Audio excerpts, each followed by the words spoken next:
AP ఆక్రమణల వల్లే బుడమేరు సగం నగరాన్ని ముంచేసింది. వైసీపీ నేతలకు పవన్ కళ్యాణ్ కీలక సూచన. రాష్ట్రంలో వరద పరిస్థితులపై అధికారులతో డిప్యూటీ సీఎం పవన్ కళ్యాణ్ బుధవారం సమీక్ష నిర్వహించారు.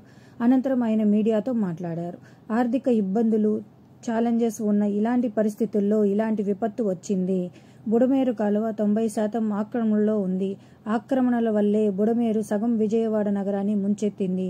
వాగులు వెళ్లే దారిలో ఆక్రమణలు చేయడం వల్లే ఇలాంటి పరిస్థితి ఏర్పడిందని పవన్ కళ్యాణ్ గారు అన్నారు.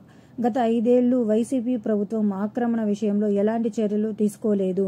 ప్రస్తుతం వరదలు ముంచెత్తడంతో రాష్ట్రం అతలాకుతలం అవుతున్న సమయంలో వైసీపీ నేతలు విమర్శలు చేయడం సిగ్గుచేటని పవన్ కళ్యాణ్ గారు ఆగ్రహం వ్యక్తం చేశారు.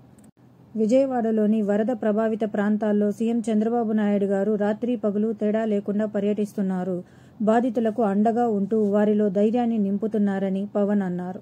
ముంపు ప్రాంతాల ప్రజలకు ఆహారం, తాగునీరు అందించడం జరుగుతుందని చెప్పారు.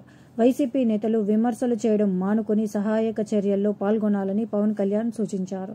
విపత్తు సమయంలో అందరం కలిసి ప్రజల్ని ఆదుకోవాలి. ముందు వైసీపీ సహాయం చేసి అప్పుడు మాపై విమర్శలు చేయండి.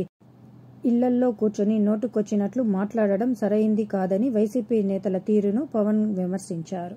నేను బయటకు రావడం లేదని వైసీపీ నేతలు పదే పదే విమర్శలు చేస్తున్నారు.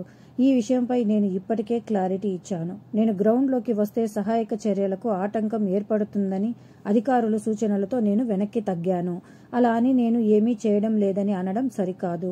పవన్ ఎందుకు బయటకు రావడం లేదని ప్రశ్నించే వైసీపీ నేతలు నాతో ఒక్కసారి వచ్చి చూడండి. నేను ఏం చేస్తున్నానో మీకే అర్థమవుతుందంటూ పవన్ అన్నారు.